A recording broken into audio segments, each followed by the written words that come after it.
Hello everyone, आप सभी का स्वागत है हमारे यूट्यूब चैनल में। यहाँ पर हम लोग थर्मोडायनेमिकल प्रोसेस से related multiple choice question, objective question को सॉल्व कर रहे हैं।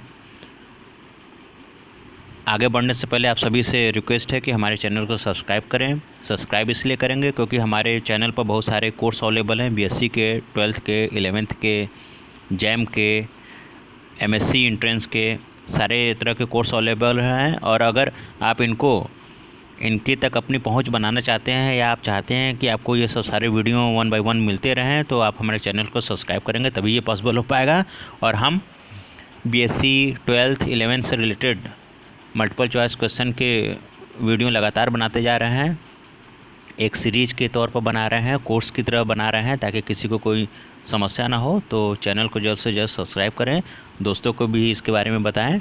और हमारे चैनल पर बहुत सारे UPSC lectureship physics, BPSC lectureship physics के भी पेपर अवेलेबल हैं, इनको भी आप लोग देखते रहें। तो चलिए ज़्यादा बातें ना करते हुए पहला क्वेश्चन हम लोग पढ़ते हैं।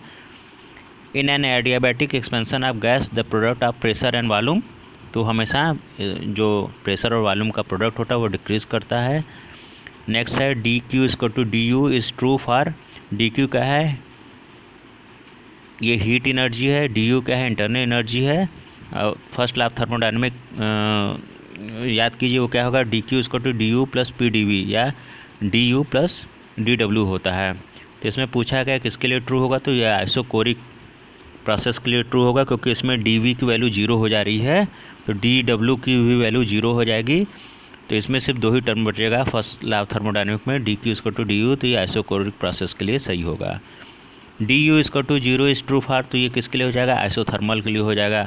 क्यों? क्योंकि यहाँ पर सीधा है D Q equal to D U plus P D V है, तो यहाँ पर जो आपका डी क्यू की वैल्यू है, यानी जो एनर्जी की वैल्यू वही 0 कर दी गई है, तो इसलिए डी यू की वैल्यू 0 हो जा रहा है। इसलिए यह सीधा सीधा रिलेट हो जा रहा है आइसोथर्मल प्रोसेस से। Next question, in isolated system is that where temperature remain constant, pressure remain constant, volume remains constant, pressure, volume and temperature this 3 are remain constant. तो जो आइसोलेटेड सिस्टम होता है उसमें टेम्परेचर, प्रेशर और volume, यहाँ के number of particle, ये तीनों ही कांस्टेंट हो जाते हैं। तो इसमें ऑप्शन डी सही होगा। 12th लेवल तक जब इस क्वेश्चन को पढ़ेंगे तो इसमें क्या होगा? ऑप्शन डी सही होगा। और बीएससी लेवल पर यही क्वेश्चन पूछा जाएगा, तो उसमें नंबर ऑफ पार्टिकल के भी बारे में बात किया जाएगा। और आइसोलेटेड सिस्टम में नंबर ऑफ पार्टिकल भी कंजर्व होता है, कांस्टेंट होता है, वो एक्सचेंज नहीं करता है अपने सराउंडिंग्स के साथ।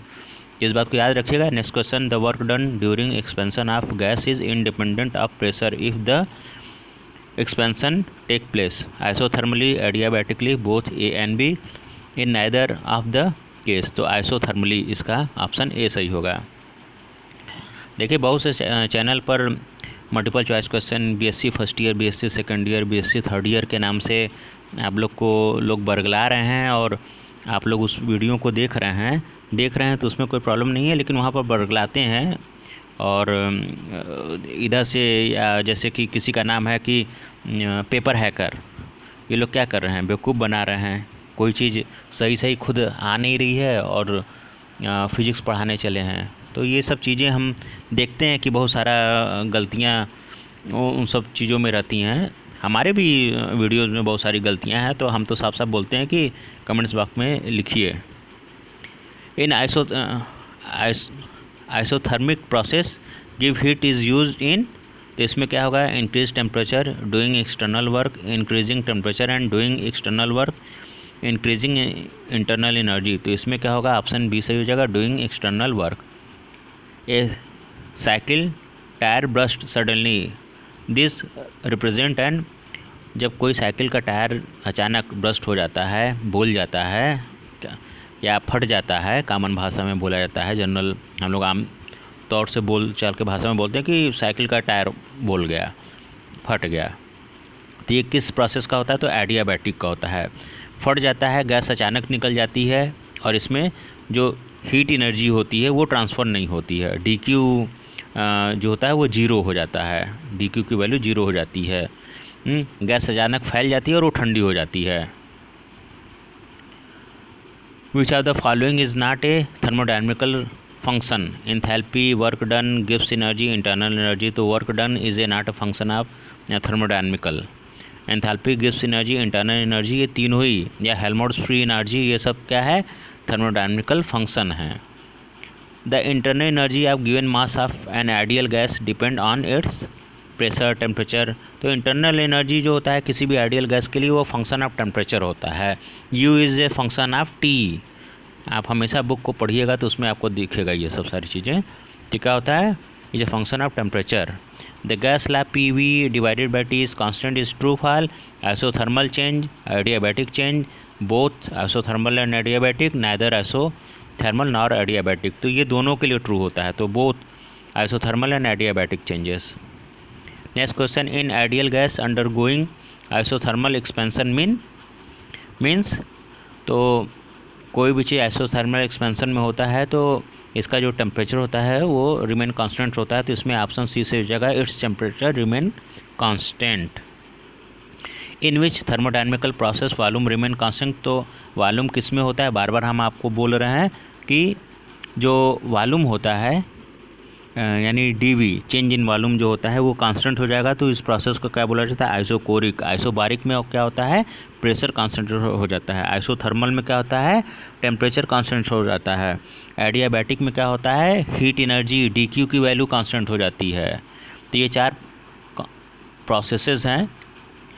Eight same temperature, pressure and volume the quantity which is same between gases will be number of atom, average kinetic energy, mean square velocity, mean free path. तो नंबर ऑफ एटम, इसमें option A सही हो जाएगा।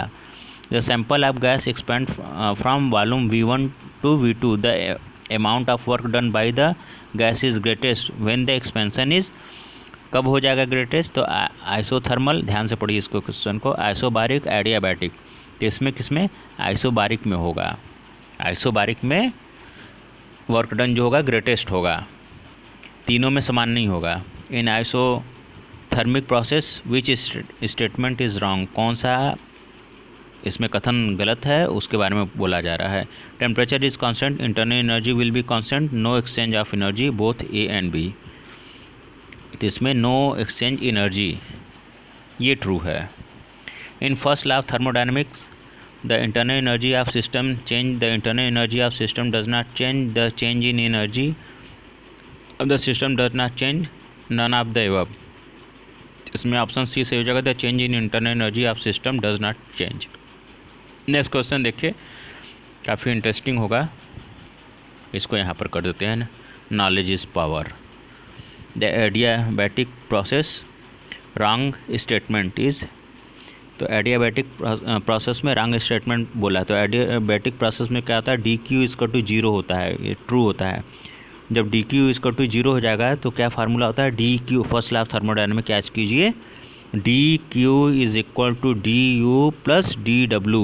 DW को क्या बोला जाता है? PdV, वर्क डन होता है।